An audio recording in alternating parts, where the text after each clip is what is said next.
Très chers amis de Sabbat Délices, en cette nouvelle année 2024, je vous souhaite la bienvenue dans votre émission. Merci d'être encore présent parmi nous sur notre chaîne Espérance TV. Avant de débuter ce programme, je vous invite à incliner la tête pour que nous remercions notre Dieu.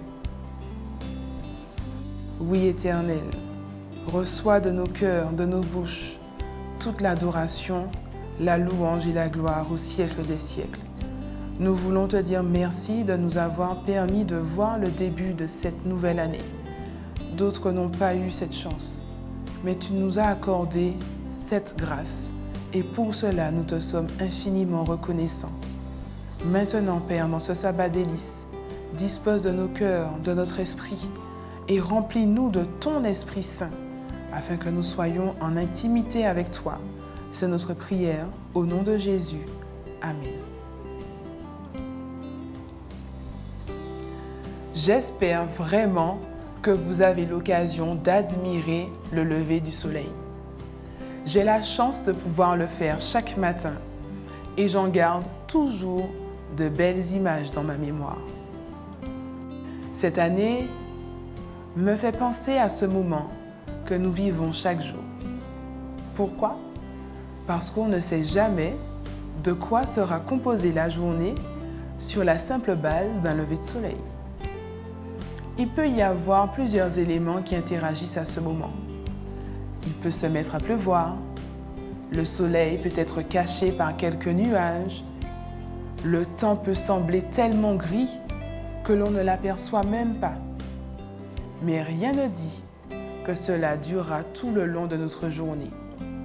Cela n'empêche que le soleil se lève quand même, qu'il est présent, et cela que nous le voyons ou pas.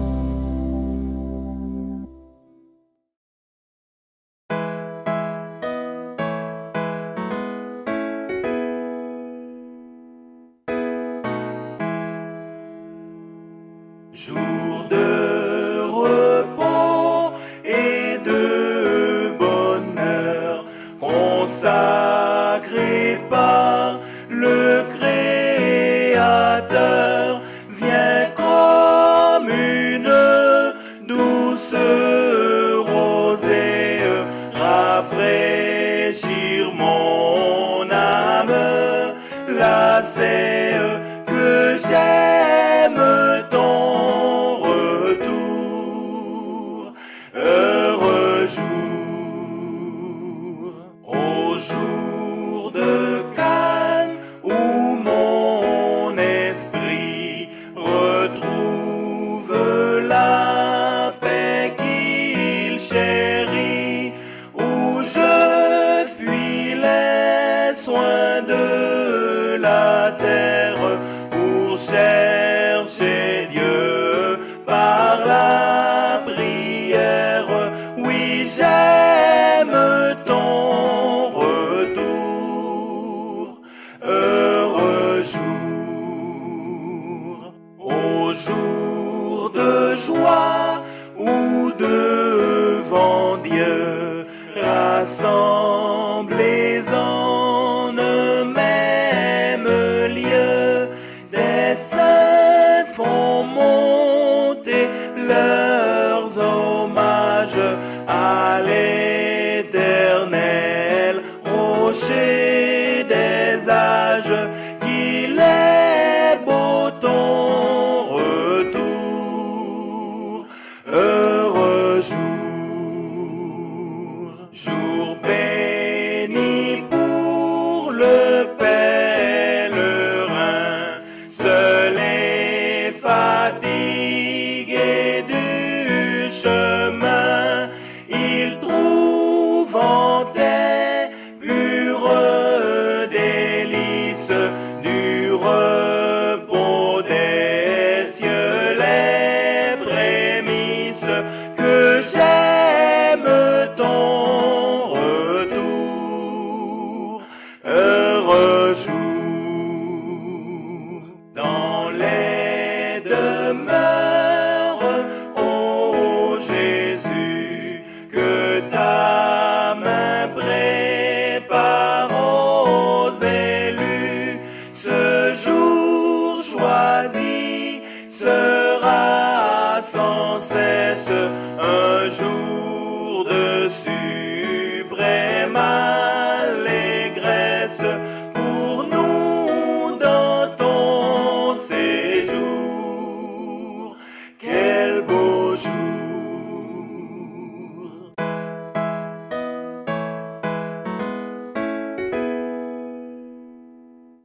Cette année qui commence est semblable à un lever de soleil.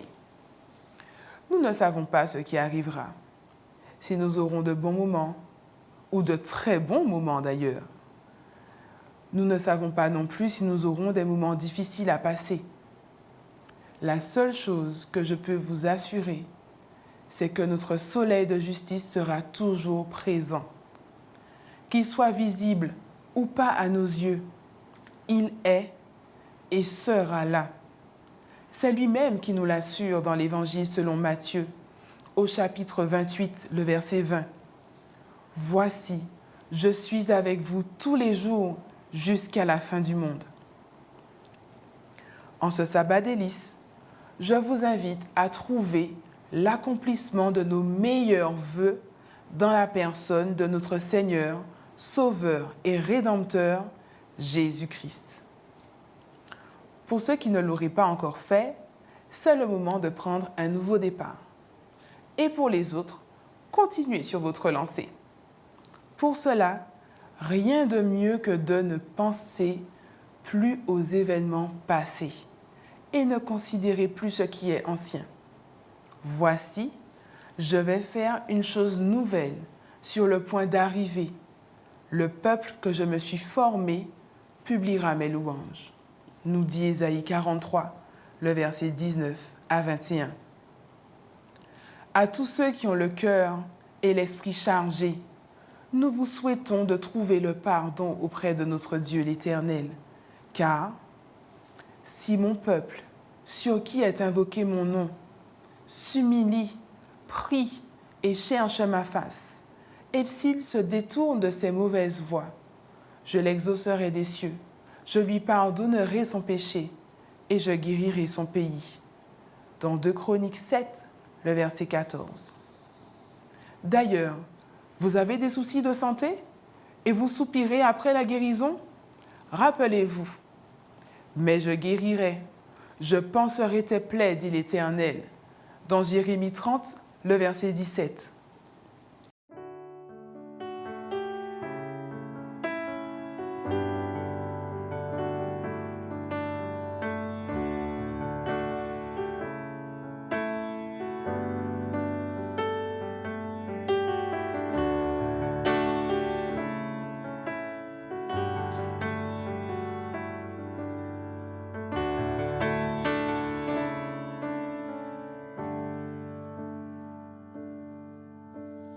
Lumière du monde, venue dans l'obscurité, tu m'ouvres les yeux et je vois tant de beauté que mon cœur ému t'adore. Je sais que ma vie est en toi.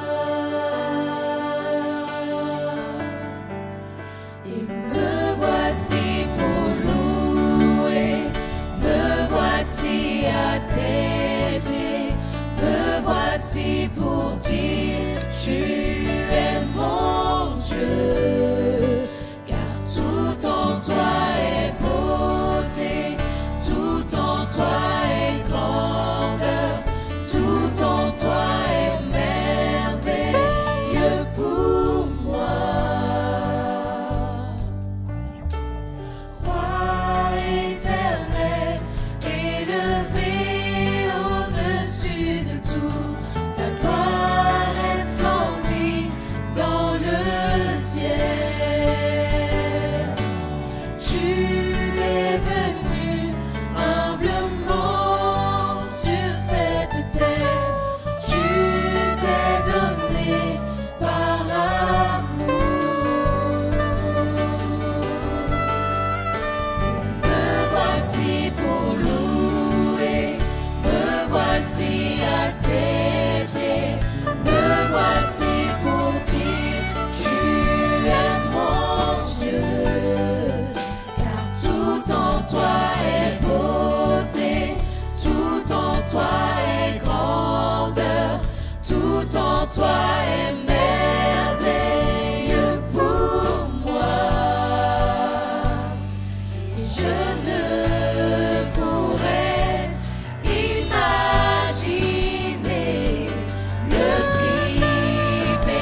que le bonheur et la joie remplissent vos vies, sachant que, jusqu'à présent, vous n'avez rien demandé en mon nom. Demandez et vous recevrez, afin que votre joie soit parfaite. Dans le livre de Jean, chapitre 16, le verset 24. Que chaque jour, malgré les épreuves, que vous viviez en paix, puisque à celui qui est ferme dans ses sentiments, tu assures la paix. La paix parce qu'il se confie en toi. Dans le livre d'Ésaïe, chapitre 26, le verset 3. Puissiez-vous être toujours remplis d'amour et que vous vous sentiez toujours aimé. Je t'aime d'un amour éternel. C'est pourquoi je te conserve ma bonté. Nous dit Jérémie, le chapitre 31, le verset 3. Que vos finances se multiplient, afin que vous ne manquiez de rien. Honore l'Éternel avec tes biens et avec les prémices de tout ton revenu.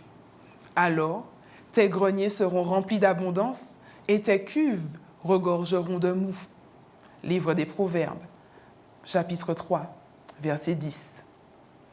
En toutes choses, regardez toujours aux bénédictions qui vous sont accordées. Béni soit Dieu, le Père de notre Seigneur Jésus-Christ, qui nous a bénis de toutes sortes de bénédictions spirituelles dans les lieux célestes en Christ. Éphésiens 1, le verset 3. Remportez toutes les batailles qui se dressent sur votre chemin. Gagnez la victoire, car l'amour de Dieu consiste à garder ses commandements. Et ces commandements ne sont pas pénibles, parce que tout ce qui est né de Dieu triomphe du monde. Et la victoire qui triomphe du monde, c'est notre foi. Qui est celui qui a triomphé du monde, sinon celui qui croit que Jésus-Christ est le Fils de Dieu? 1 Jean 5, les versets 3 à 5.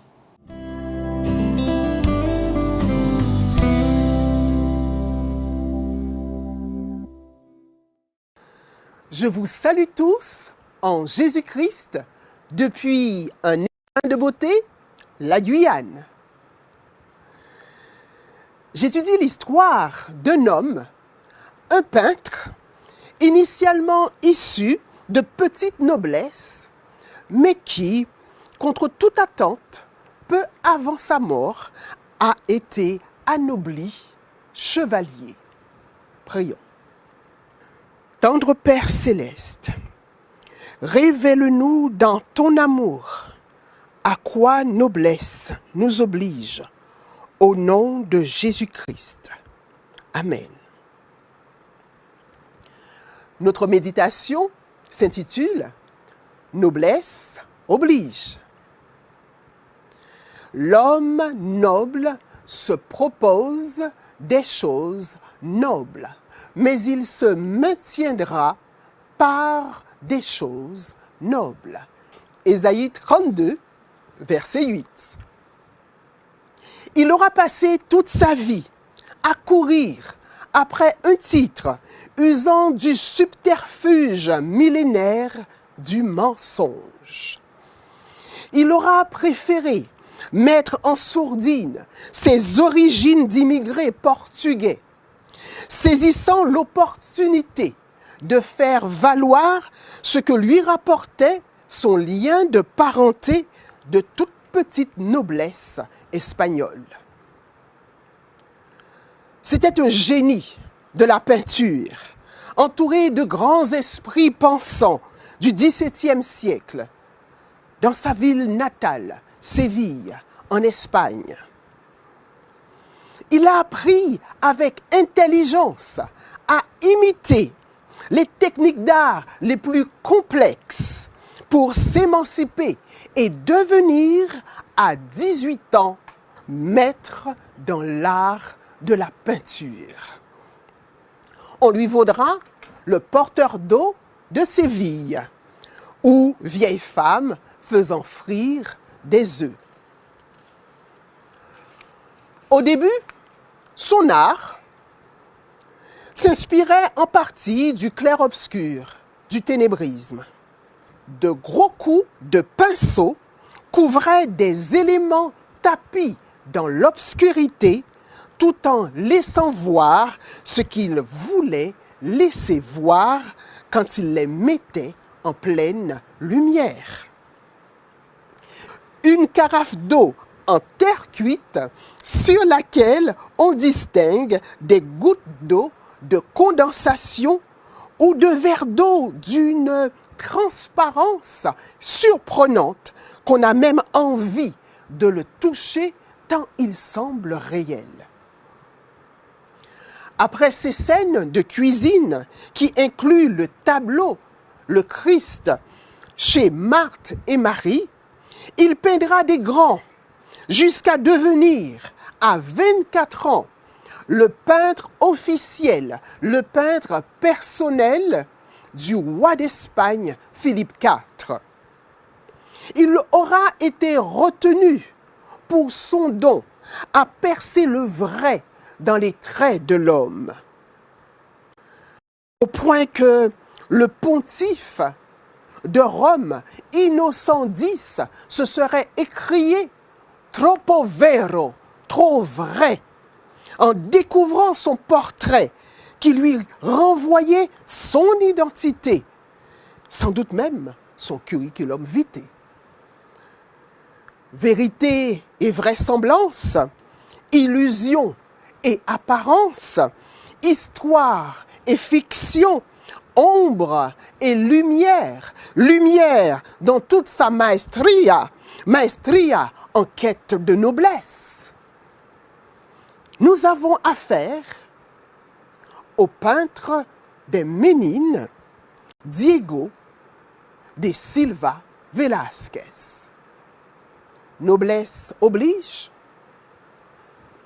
Velázquez, le peintre poète du mensonge, qui, enfin, noble, avait gagné des cœurs par ses impressions de vérité, recevant ainsi sa croix de chevalier sur la poitrine. Mais que sert-il à un homme de gagner tout le monde s'il perd son âme? Que donnerait un homme en échange de son âme? C'est ainsi que s'est écrié le Maître, Jésus, à aucun détail égal avec Velázquez. Dans Marc 8, au verset 36 à 37. L'homme noble se propose des choses nobles, mais il se maintiendra par des choses nobles. Ésaïe 32, verset 8. L'expression « noblesse oblige » veut dire que celui qui bénéficie du privilège de la noblesse est tenu d'agir d'une manière digne de ce rang. C'est aussi ce que souligne le verset précité. L'homme noble se propose des choses nobles. C'est-à-dire que ses buts, ses motivations, ses paroles, ses projets sont en rapport avec son rang, tout comme sa manière d'agir. Le Seigneur Jésus est présenté dans une parabole comme un homme noble qui s'en alla dans un pays éloigné pour recevoir un royaume et revenir. Luc 19, verset 12. Dans sa vie sur la terre, marquée par l'humilité, la pauvreté et le mépris de la part des puissants de ce monde, il a été parfait dans ses buts, ses actions, ses paroles. Si nous lui appartenons, il nous confère un titre de noblesse, non à cause de nos mérites, mais par sa seule grâce. Car il est vérité et vie. De la poussière, il fait lever le misérable. Il élève le pauvre pour les faire asseoir avec les nobles. 1 Samuel 2, verset 8. N'oublions jamais qu'un croyant né de nouveau est devenu, malgré ses défaillances, enfant de Dieu.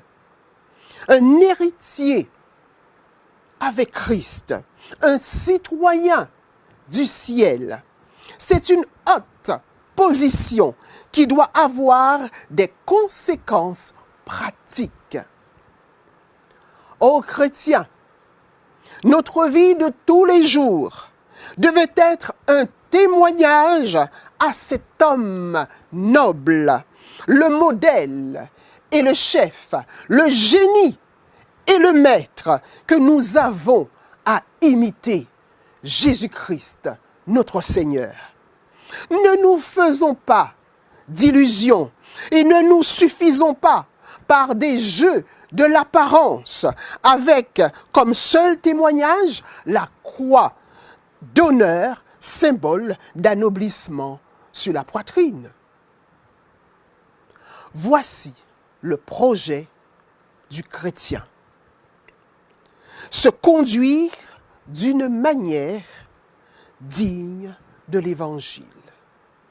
Se conduire d'une manière digne de l'Évangile et digne de notre Seigneur, pour lui plaire en toutes choses.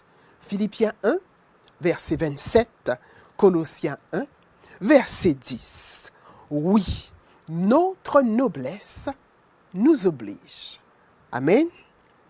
Prions. Notre Père céleste, révèle-nous nos mensonges, afin que nous allions à la croix de notre noble Sauveur et Seigneur Jésus-Christ, pour être anoblis et affranchis pour de bonnes œuvres. Amen.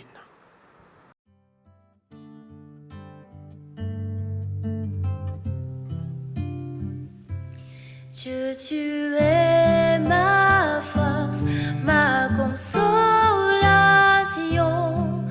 une lampe devant mes pas.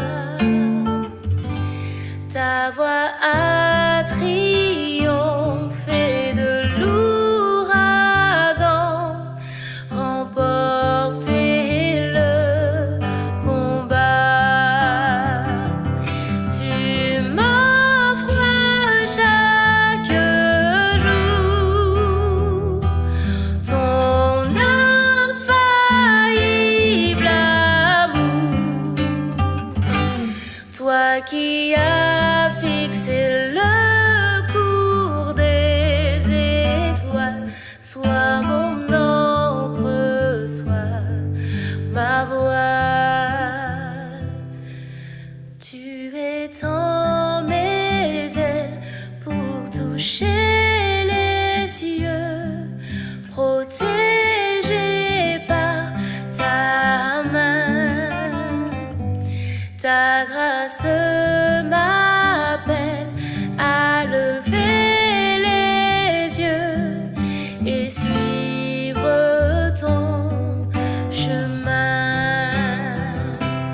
Tu m'offres chaque jour ton infaillible amour, toi qui as fixé le cours des étoiles. Sois mon encre, sois ma voile. Ta miséricorde coule à la croix, ton sang m'a racheté.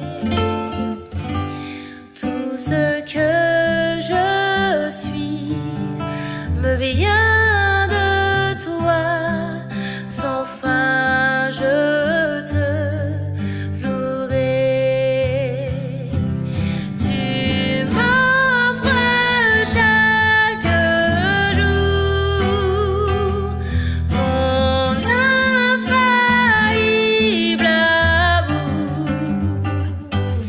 toi qui as fixé le cours des étoiles, sois mon encre, sois ma voile, sois mon encre, sois ma voile, sois mon encre, sois ma voile.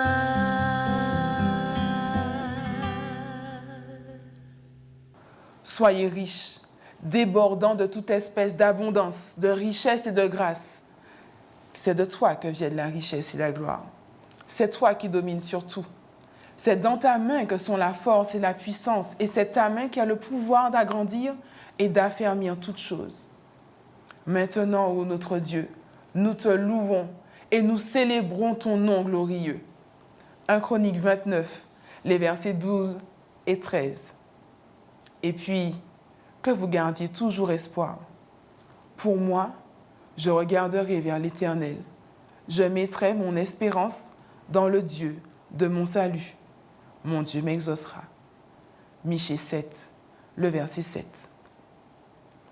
Dans toutes ces choses, que votre relation avec notre Créateur grandisse de jour en jour, car c'est là le but de notre adoration, sachant qu'il viendra nous chercher très bientôt. Maintenant, je vous propose simplement de fermer les yeux pour qu'ensemble, nous puissions rendre gloire à notre Dieu.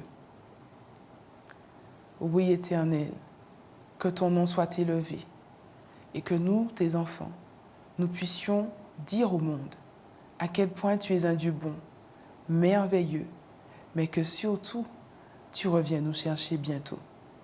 Reste avec nous durant les heures sacrées de ce sabbat délice et parle-nous encore, s'il te plaît, car nous t'avons prié en ton nom et pour ta gloire. Amen.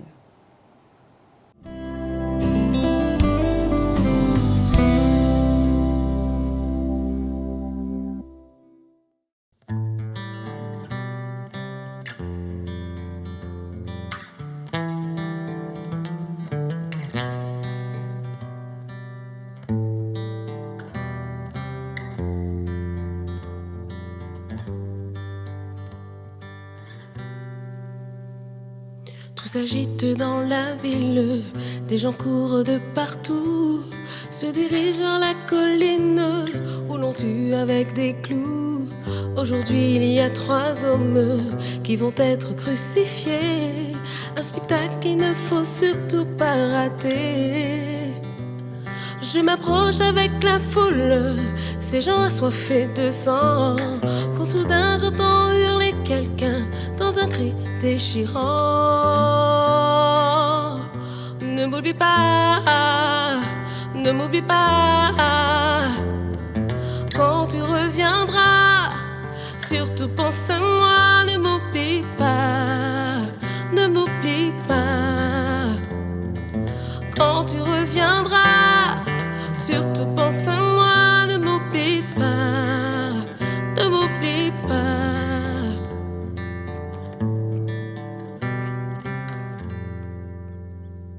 Ces corps cloués sur des croix, moi j'ai du mal à supporter.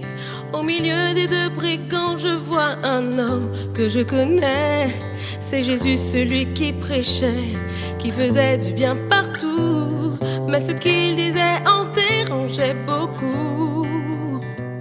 L'un des malfaiteurs l'insulte, l'autre dit pour l'arrêter. Pour nous cette mort est juste, mais il ne l'a pas méritée. Ne m'oublie pas, ne m'oublie pas, quand tu reviendras, surtout pense à moi, ne m'oublie pas, ne m'oublie pas, quand tu reviendras, surtout pense à moi, ne m'oublie pas, quand tu reviendras, surtout pense à moi, ne m'oublie pas, ne m'oublie pas.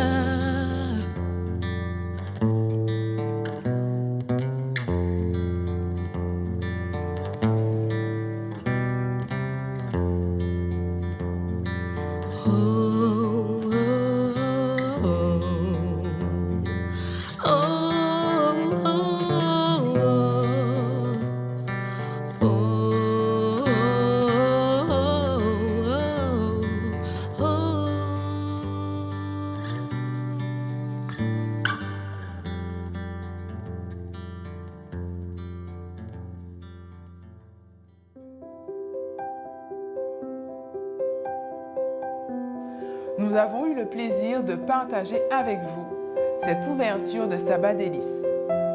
Nous vous donnons rendez-vous dès vendredi prochain pour une nouvelle émission.